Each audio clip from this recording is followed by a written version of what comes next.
여러분 안녕하십니까? 김영천 목사입니다. 저는 지금까지 종교와 신앙의 관계에 대해서 말씀을 드리면서 종교는 사람 구실을 하게 하는 가르침의 전당이라고 하면 우리의 기복신앙은 자기의 욕구를 구하여 얻고자 하는 욕심의 마당이라고 구분해서 말씀을 드렸습니다. 우리는 종교와 신앙이라고 하는 것을 종교적인 의식에 참여하고 내가 원하는 바 소원을 기원하는 그런 매개를 종교와 신앙으로 이해를 했습니다. 그러나 분명 종교는 사람이 사람답게 살아가는 원리를 가르치는 가르침의 마당이고, 신앙은 현실적으로 볼 때에 우리는 기복을 기대하고 있습니다.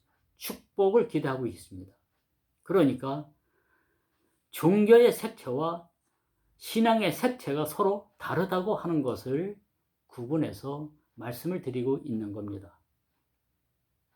신앙이란 우리는 효도의 개념으로 다시 이해해야 할 필요가 있습니다. 효도란 부모의 뜻을 익히 알고 잘 받들고 섬기는 것을 말합니다. 부모의 뜻대로 사는 것을 효도라고 합니다. 그렇다고 부모가 우리 자녀들에게 원하는 대로 너 이런 사람 되라 저런 사람 되라 이 일을 하라 또는 저런 일을 하라 이런 대로 따라가는 것이 효도가 아닙니다. 효도의 개념은 내가 어떠한 직업에 종사하고 있든지 상관없이 부모가 기본적으로 자녀들에게 원하는 바가 있습니다. 밖에 나가면 모든 사람들에게 신뢰를 받고 진실된 사람으로 살아가라 하는 기본적인 그 부모들의 뜻이 있습니다. 그것을 가훈으로 정했습니다. 바로 자녀들을 향해서 기대하는 바 부모들의 정신을 우리가 잘 받들고 따르는 것이 그것이 곧 효도의 기본적인 개념입니다. 그거와 마찬가지로 우리가 신에게 효도할 수 있는 것은 바로 신의 뜻을 따르는 겁니다. 그러나 그 따름은 문자적으로 기록되어진 그 기록대로 그대로 지키는 행위가 신앙적 효도는 아니라고 하는 겁니다. 신이 우리에게 원하는 바, 그 기본적인 근본적인 정신이 있습니다. 그 많은 경전의 가르침과 기록의 문자가 우리 믿는 사람들에게 기대하는 바 또는 요구하는 바, 그 기본적이고 근본적인 정신이 있다는 말씀입니다. 그것을 잘 알고 그것을 잘 받들고 따르는 것이 곧 신앙적인 효도입니다. 성경에 이르기를 누구든지 예수를 믿으면 구원과 영생을 얻는다고 하는 말씀이 있습니다. 그렇다고 해서 2000년 전에 세상에 왔다가 올라가신 사람 예수를 믿어야 구원 얻고 영생을 얻는다고 하는 의미는 아닙니다. 우리는 지금까지 2000년 전 이 세상에 왔다 간 육체적인 몸으로 살다가 간 그 사람 예수를 우리는 믿고 따른다는 개념을 변치 않고 있습니다. 그러나 예수는 본래 사람이 아닙니다. 예수는 본래 하나님으로서 존재하다가 이 땅에 육신을 입고 오신 잠시 동안의 사람이었지 실존은 사람이 아니라 영이라고 하는 겁니다. 성령이 곧 예수의 본체입니다.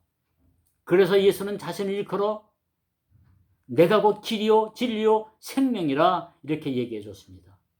예수는 사람이 아니라 길이고 진리고 생명이라고 그랬습니다. 길은 사람이 살아가야 하는 원리를 일깨워주는 주체라고 하는 얘기고요. 진리는 그의 입으로 나온 모든 가르침 자체를 진리라 하고요. 생명이라 함은 그 가르친 대로 살아가는 사람들의 생활 모습 그 자체를 생명이라고 하는 겁니다. 그래서 산자와 죽은 자를 구분할 때에 육체적으로 살았느냐 죽었느냐로 구분하는 것이 아닙니다. 목숨이 붙었느냐 끊어졌느냐로 산자와 죽은 자를 구분하는 것이 아닙니다. 그것은 일반적인 개념이고 실제적인 산자와 죽은 자의 구분은 영적으로, 영혼적으로, 영성으로 살았느냐 죽었느냐 이것을 구분하는데 길과 진리대로 우리가 잘 따르고 살아가는 자가 곧 산자요. 길과 진리를 모르고 또는 알면서도 그렇게 살지 못하는 자를 우리는 죽은 자라 이렇게 말하는 겁니다. 그러면은 종교의 몸을 담고 있지 않는 무신론자들은 어떻습니까? 그들에게는 양심이라는 것이 있습니다. 물론 믿는 자들에게도 모든 세상 사람은 다 한결같이 양심을 가지고 있는데 그 양심이란 곧 신의 마음입니다. 신의 본성입니다. 그렇기 때문에 누구든지 아무리 악한 자일지라도 양심만은 자기가 하는 행위가 악하다고 하는 것을 압니다. 그러면서도 악을 행하는 겁니다. 양심은 신의 마음이요, 신의 본성입니다. 신의 뜻과 의지가 담겨져 있는 처소입니다. 우리의 양심을 달리 표현하면 길이요, 진리요, 생명이라 해도 과언은 아닙니다. 어쨌든 신앙적인 효도란 하나님이 우리 인간을 향하여 기대하는 바 또는 소원하는 바의 그 정신과 사상, 근본적인 정신과 사상을 따르는 것이 신앙적인 효도입니다. 한 율법사가 예수를 만나 우리에게 주어진 그 수많은 가르침과 계명들이 있는데 그 중에 가장 최고의 가르침은 어떤 겁니까? 하고 물으니 예수는 네 마음을 다하고 목숨을 다하고 뜻을 다하여 주 너희 하나님을 사랑하라. 이것이 크고 첫째 되는 계명이요. 둘째도 그와 같으니 네 이웃을 네 몸처럼 사랑하라. 이렇게 일깨워 줬습니다. 네, 그렇습니다. 하나님 사랑, 이웃 사랑. 한마디로 요약하면 사랑이 신이 우리에게 기대하고 소원하는 바 근본 정신이요 사상입니다. 우리가 이것을 익히 알고 그 정신과 사상을 내가 어디서 무엇을 하든지 누구를 만나든지 간에 그 정신과 사상이 그대로 드러내주는 삶을 살고 있다라고 하면은 그건 사랑의 뜻을 잘 받들고 섬기는 신앙적 또는 종교적 효도를 잘하고 있는 산자라 이렇게 말씀드릴 수 있다고 하는 겁니다. 오늘날 종교와 신앙에 대한 우리의 생각과 관습을 보면 이미 종교와 진리는 죽었다고 해도 과언이 아닙니다. 종교는 욕심과 고통으로부터 자기 성찰과 깨달음을, 그리고 진리는 자비와 사랑을 말하고 있는데 우리는 그 모든 정신을 버리고 신앙이라고 하는 이름으로 자신의 이익만을 구하는 이기와 욕심을 앞세우고 있습니다. 종교와 진리가 죽으니 도덕과 윤리 의식도 죽고 마음의 양심도 죽어 죄를 죄로 여기지 아니하고 불의를 불의로 여기지 아니하며 불법을 행하면서도 불법인 줄로 인정하지 아니하는 이러한 어둠의 세상으로 우리는 몰아가고 있습니다. 어떻게 종교계와 세상이 사욕으로 인하여 영성이 감으로 메말라 죽어가고 있는데 종교와 신앙을 하나로 묶어서 같은 것이다, 동일한 것이다 이렇게 주장할 수 있겠습니까? 종교와 진리는 영혼과 마음과 양심을 관리하는 신의 영역입니다. 따라서 종교가 죽었다고 하는 것은 곧 신이 죽었다고 하는 말이며 진리가 죽었다고 하는 말입니다. 내 안에서 말입니다.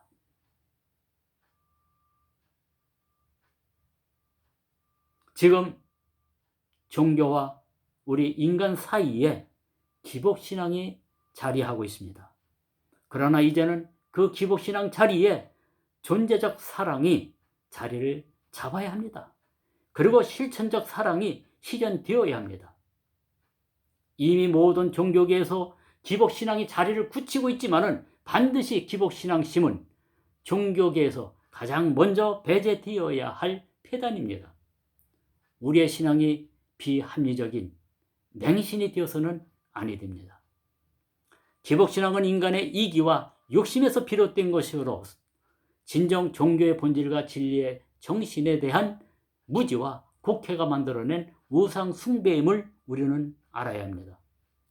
우상이란 실존을 본뜬 것으로서 마치 허수아비와 같은 허상에 불과한 겁니다. 우리가 신뢰하고 따라야 할 신앙의 대상은 오직 율법과 계명의 정신뿐입니다. 그것은 바로 자비와 사랑입니다. 그 자비와 사랑은 일상에서 마땅히 실천되어져야 할 사람의 도리이며 그 도리를 다 하는 것이 곧 신을 믿고 따르는 진정한 의미에서의 효도가 된다고 하는 말씀입니다. 대부분의 사람들은 천상의 신을 찾고 있지만 신은 우리 안에 있고 나와 네가 곧 신임을 알면은 진정한 축복을 향한 첫걸음이 될 것입니다. 이제 신앙의 대상은 복을 준다고 믿고 있는 우상이 아닙니다. 자비와 사랑이 곧 신의 형질이고 하나님이며 예수의 본성이고 진리의 정신이고 또한 생명입니다. 종교의 근본 가르침은 나의 근원, 내가 어디서 왔는가? 그 근원을 찾는 데 있고, 그리고 어떤 가르침에서는 인애와 자비와 긍휼 등 사랑을 배우고 익혀야 합니다. 신앙생활이란 내 뜻을 구하는 것이 아니고 신의 뜻을 구하는 것입니다. 축복을 기대하는 것이 아니라 내가 세상의 소금과 빛된 삶을 추구해가는 것입니다.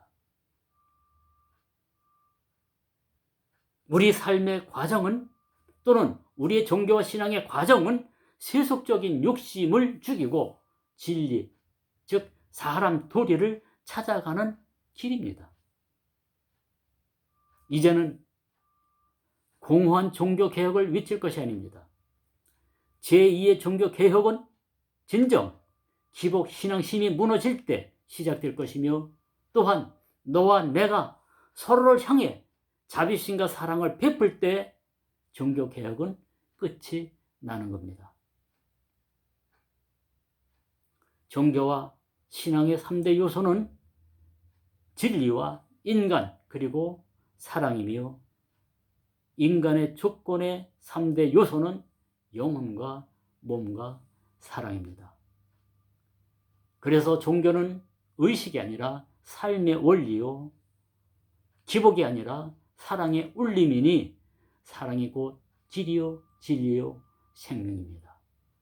그러므로 우리가 진정 종교인이라고 생각한다고 하면은 신앙을 효도의 개념으로 재인식하여 내가 믿는 신이 나에게 기대하는 바 사랑의 사람이 되어야 함을 결코 잊어서는 안 될 것입니다. 이웃은 곧 또 다른 나입니다. 그러므로 이웃을 존중하고 이웃의 권리를 인정해 주는 것은 곧 내 권리를 인정하고 나를 사랑하는 것과 같은 겁니다. 내가 곧 이웃이고 이웃이 곧 나입니다. 내가 곧 신이고 신이 곧 나입니다. 여기에는 오직 사랑으로만 상호간에 하나로 뭉쳐질 수 있습니다. 믿음이란 신의 말씀과 신의 가르침을 내 안에 잉태한다고 하는 의미를 갖고 있습니다. 잉태되었으면 해산을 해야 하지 않습니까?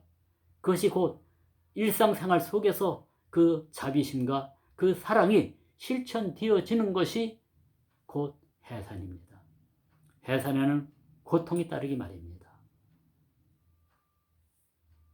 이웃을 내 몸좀 사랑한다는 것은 어떻게 보면 사실 고통입니다.